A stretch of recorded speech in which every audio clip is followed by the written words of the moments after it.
Olá, boa tarde. Hoje é dia 29 de agosto de 2018. No ar mais um programa F5 aqui pelo Infomoney TV e hoje também ao vivo pelo Facebook do Infomoney. Hoje com uma novidade, hein? Uma novidade, assim, a volta do meu parceiro Gustavo Cunha. Fala aí, boa tarde, Gustavo. Se apresenta, conta para o pessoal de onde você está falando hoje. Obrigado, Arthur. Estou falando agora diretamente da Europa, do Porto, aqui em Portugal. E agora o programa nosso vai ganhar um panorama mais internacional, né? Então nós vamos agora não só falar de inovações aí no Brasil, mas trazer também inovações que estão ocorrendo aqui na Europa também. Então vai ficar uma coisa bem legal, tem muita novidade vindo aí para frente, né? Mas conta um pouquinho pra gente quem que a gente vai falar hoje. Muito bom. Primeiro, seja bem-vindo de volta e traga bastante aí ares da Europa para a inovação. Hoje é o seguinte, o programa F5 vai além da inovação. E quem te leva até lá é o Gil Giardelli. Gil, te apresentar é difícil, cara. Você é autor, você é palestrante, você é professor, você é pesquisador. Se apresenta, se define, tenta se definir pra gente.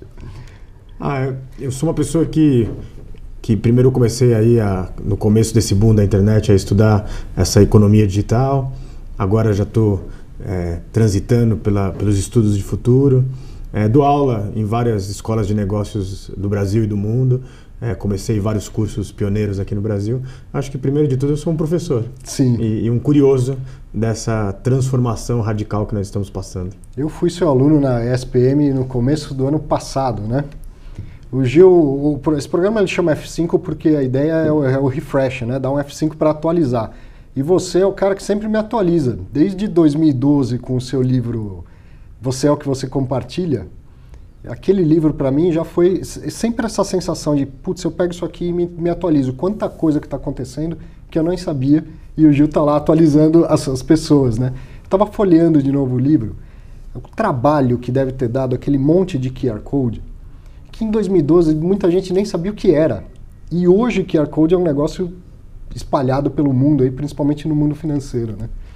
Na verdade, quando nós lançamos aquele livro, são mais de 250 QR Codes, e a discussão era assim, as pessoas têm acesso a QR Code? Não, mas elas vão ter. Né? Então, eu sempre achei que esse pioneirismo, essa parte de pensar no futuro era importante para o Brasil. O novo agora, que sai no finalzinho desse ano, ele vai vir aí com realidade virtual dentro das páginas. Nossa, então, uma nova fase.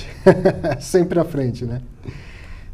Conta pra gente, quando eu falo, olha, hoje a gente vai além da inovação. Então esse é um programa que tem que falar de inovação, a gente já está próximo do 30º programa, falando de muita coisa, e você de fato começou a olhar para além da inovação, esse é o nome do seu curso mais recente, inclusive. O que tem além da inovação? O que você está enxergando para trazer pra gente? Na verdade, todo mundo que nós criamos pós-Segunda Guerra Mundial, OMC, Organização Mundial de Saúde, Acordo da Basileia, ela está sendo colocado em discussão.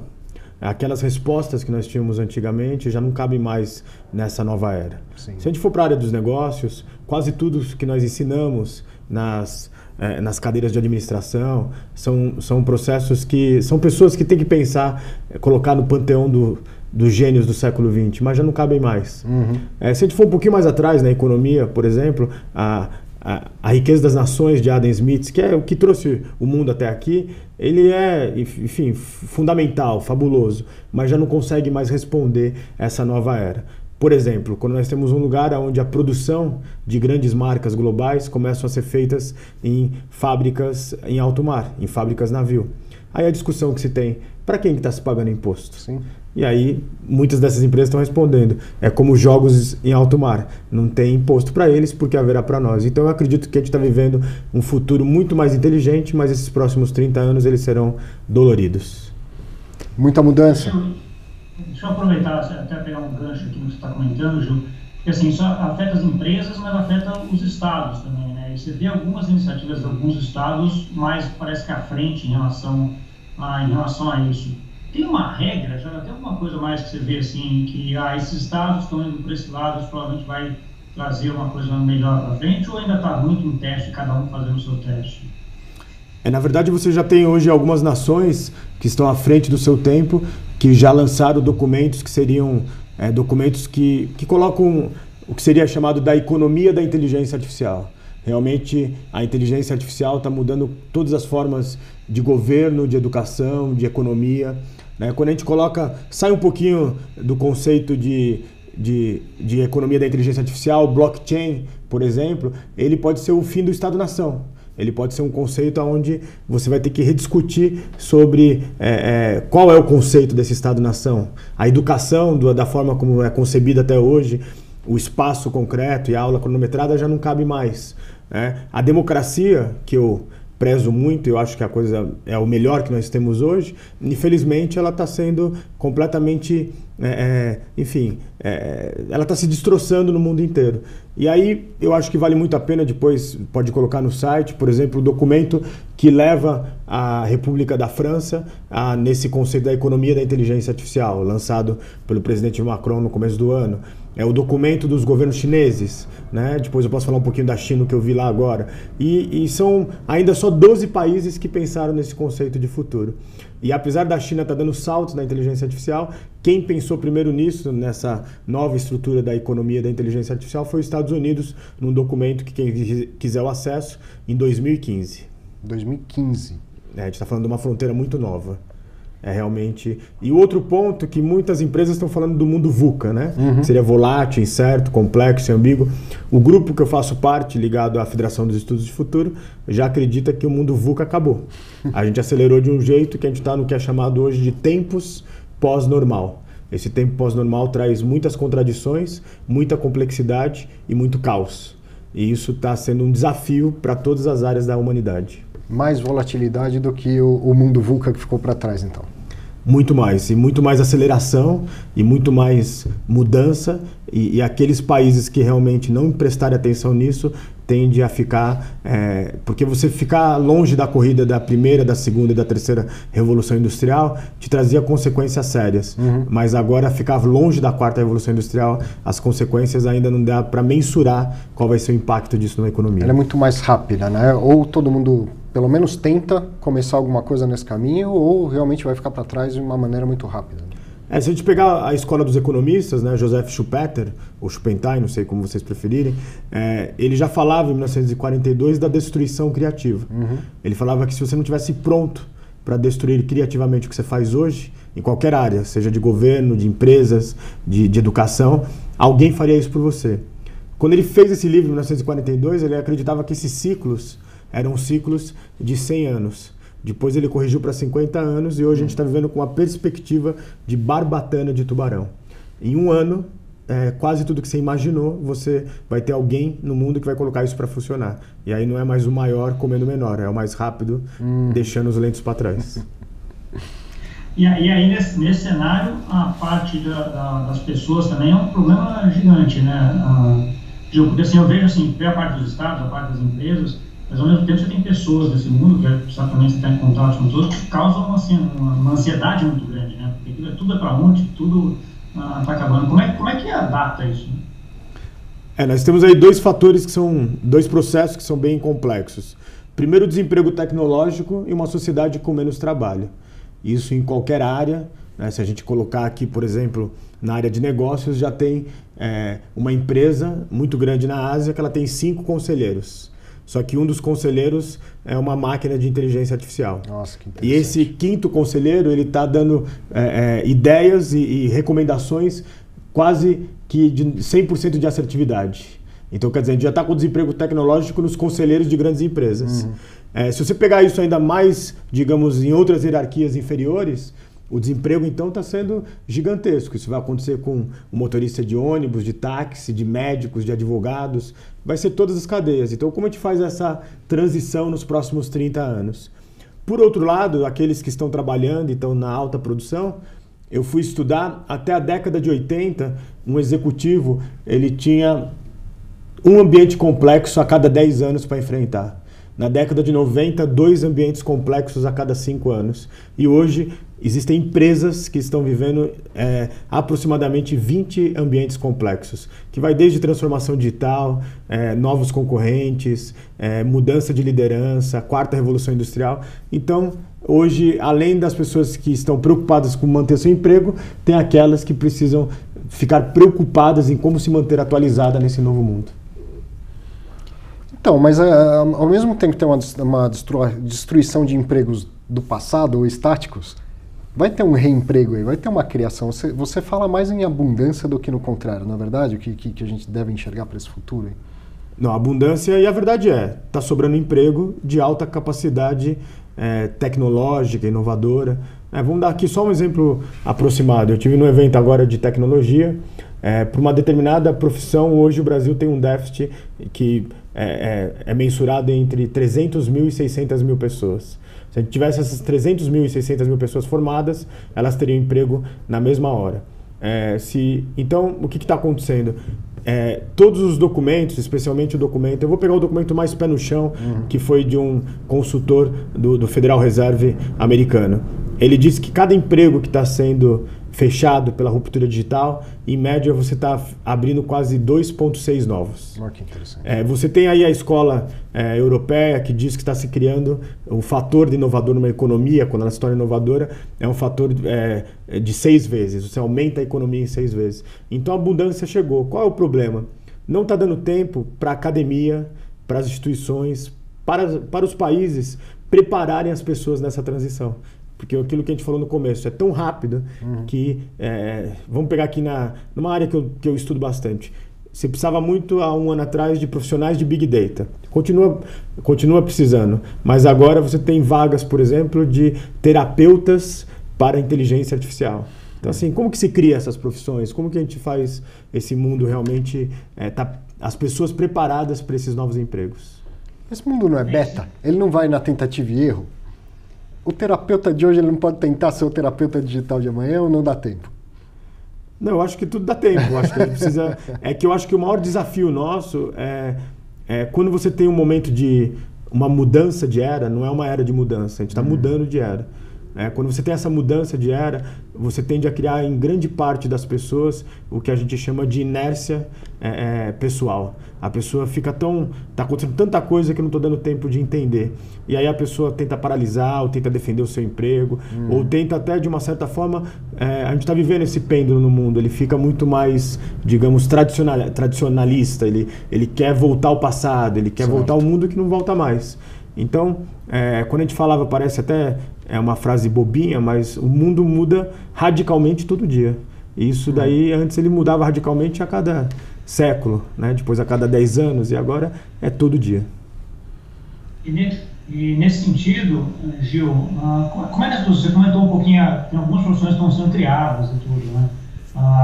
Que depende do fator de inovação de onde você está, você até vai criar mais empregos do que destruir, né? Qual é o caminho para as pessoas se renovarem, se adaptarem, se ajustarem? As pessoas não tem um caminho só ou é uma coisa mais aberta? Eu acho que tem começamos por 2 fatores. Primeiro, assistir o F5, né? Se atualizar. Aqui o bordão é o seguinte, é F5 ou Ctrl-Alt-Del. Quem está assistindo é quem escolhe. Ou se atualiza ou é Ctrl-Alt-Del. Vai dar pau. E eu acho que esse é o grande ponto. A gente precisa cultivar uma habilidade do século XXI que muitas vezes a gente se esquece, que é a habilidade da curiosidade, que é a habilidade da criatividade. E com o passar do tempo, os profissionais, pelo embrulhar da vida, pelo embrulhar do dia a dia, pela gestão do ai meu Deus, isso é para ontem, acabam deixando abrem mão da criatividade e da curiosidade. Deixam de ler bons livros, deixam de estudar durante toda a vida. Eu não estou falando de estudar no sentido de fazer várias faculdades, mas de todo dia, como a gente tem o hábito de, tecnicamente, tomar banho todos os dias, se alimentar todo dia, também aprender algo todo dia. Ouvir um podcast, assistir um programa como o F5, que vai ficar gravado, a pessoa pode assistir quando quiser, enfim. Isso tudo já são pílulas de conhecimento disponíveis em abundância, né? Mas qual é o grande ponto? Em Stanford, quando eu fui fazer os meus estudos lá, eu conheci um laboratório de captologia. Captologia, já tem há muito tempo essa ciência, mas agora ela diz assim, primeiro o seu tempo, depois o seu dinheiro. São profissionais de alta patente de estudos humanos e estudos da tecnologia que tentam fazer com que você fique mais tempo olhando para o seu celular. Qual o problema disso? Hoje, em média, uma pessoa com o celular no bolso tem 120 nanotédios por dia. Essa pessoa, o cérebro já está provando que ele demora, depois que você deixar de olhar o seu celular, dessas 120 interrupções, ele demora de 60 a 120 segundos para entender o que você estava fazendo. Então, assim, some 120 nanostédios, mais 60 segundos, mais desconte o tempo que você dorme. A grande questão é que está faltando tempo para a gente fazer coisas que realmente são relevantes.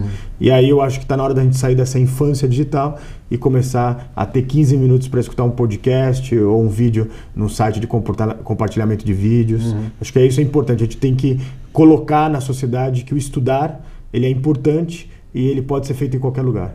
Muito bom. Deixa eu pegar um gancho aí que você comentou no começo que você teve na China recentemente, né? A China, de tudo que eu já estudei, que eu tive, é um dos polos importantes de inovação aí do mundo, né? Conta um pouquinho pra gente o que você viu lá, o que está diferente, o que é diferente lá do que a gente tem aí no Brasil.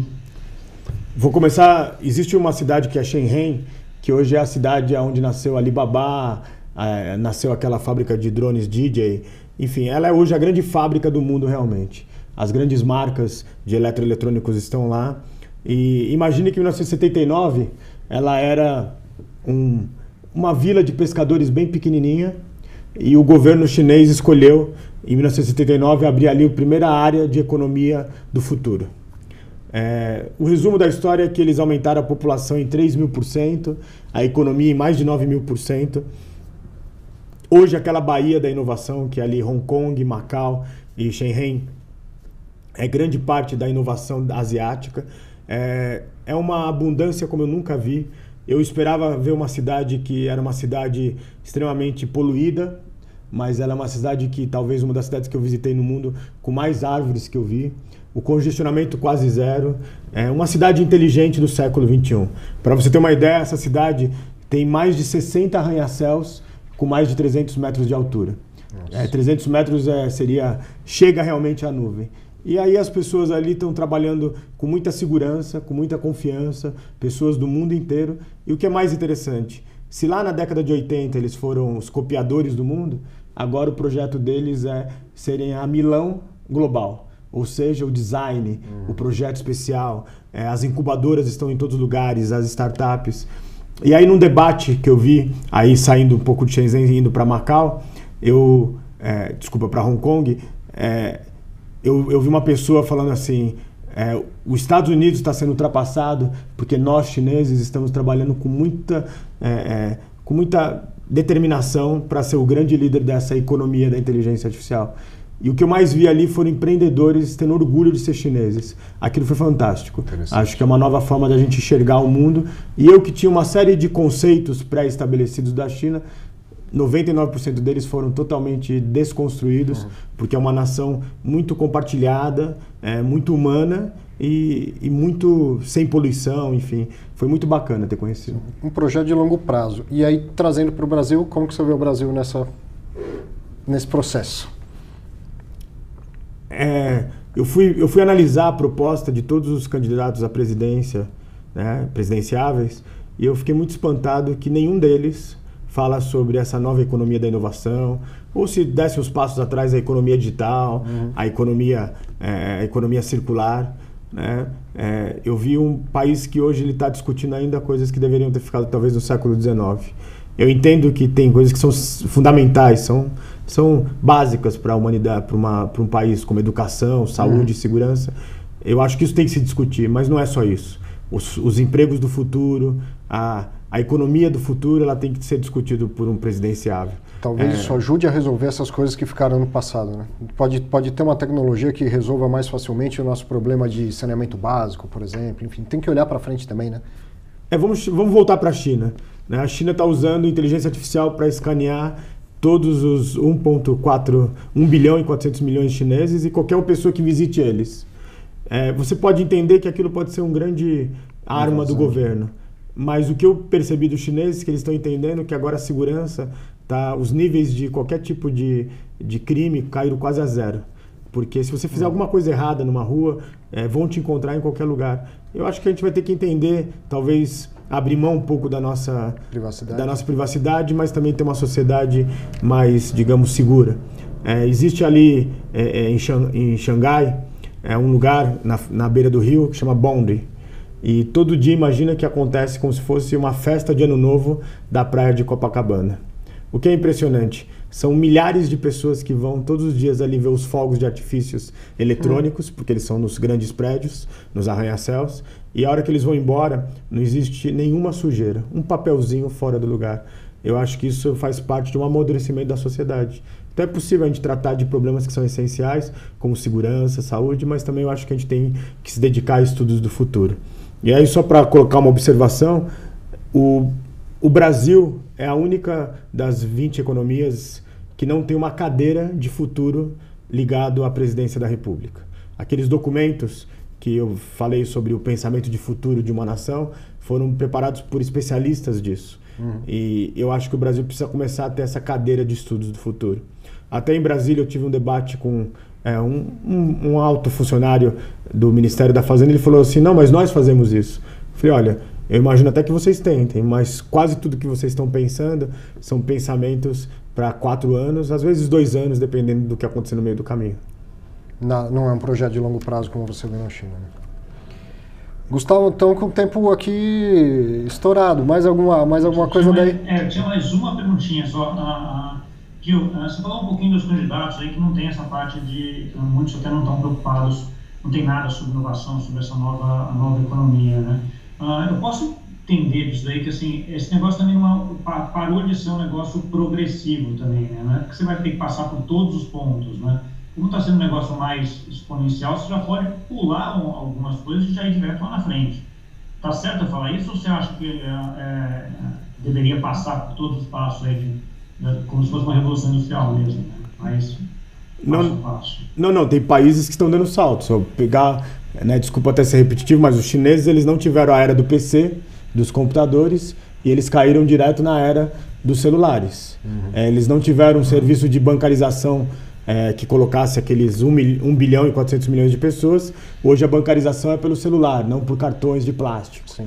Então, alguns países estão conseguindo dar esse salto. Botsuana, na África, é um país que não passou pela primeira revolução industrial, pela segunda nem pela terceira, mas na quarta está conseguindo se colocar, não como um líder, mas como um player considerável. Então eu acho que o Brasil vai ter que dar esses saltos, né? Tá dando saltos, por exemplo, ontem eu acompanhei um debate sobre a produção de energia feitas de resíduos, né? De lixo, etc. E o Brasil, apesar de não ter marcos regulatórios, apesar de não ter uma série de ferramentas, os empreendedores, os empresários estão fazendo uma revolução. E o ano que vem o Brasil vai ser um dos líderes de produção dessa energia limpa, né? A gente já tem a energia feita sem contar as nossas hidrelétricas. Então eu acho que tem uma força, e eu sou muito otimista, sou um tecno-otimista, que o Brasil consegue dar esses saltos, não pelo governo, pela genialidade dos profissionais que a gente tem nesse Brasil. Tá em tempo de apertar o F5, né, Gil? Tá em tempo, dá tempo. Para finalizar, tem na cabeça a data de um próximo curso, ou então como que as pessoas se atualizam, te encontram, tem o seu site, como que faz para saber onde te encontrar? Meu próximo curso agora vai ser na Universidade de Londres, então fica um pouquinho na Imperial College, em outubro. Eu posso ir. Está convidadíssimo. Vai ser na segunda semana de outubro, lá na Imperial College. Eu todo ano levo 100 executivos para estudarem fora do Brasil. Primeiro ano eu levei eles para Stanford, segundo ano para o MIT, e agora estou levando eles para a Imperial College, que são pessoas que são muito, enfim, têm grande parte do nosso PIB, e são pessoas que têm que ter decisões de futuro. E é muito bacana levar eles uma semana para estudar. Mas você pode me seguir ali, tudo é Gil Giardelli, no Instagram, meu site gilgiardelli.com.br, e também meu programa na rádio. News. Que aí você pode entrar pela bandnewsfm.com.br ou revoluçãobandnews.com.br. Muito bom. Gil, obrigado. Obrigado. Ainda bem que deu certo e vamos marcar uma próxima já, hein? É um prazer. Valeu para você, ó. Muito bom ter a sua companhia, muito bom ter a volta da companhia do Gustavo. E a gente se vê semana que vem, quarta-feira tem mais inovação aqui. Um grande abraço.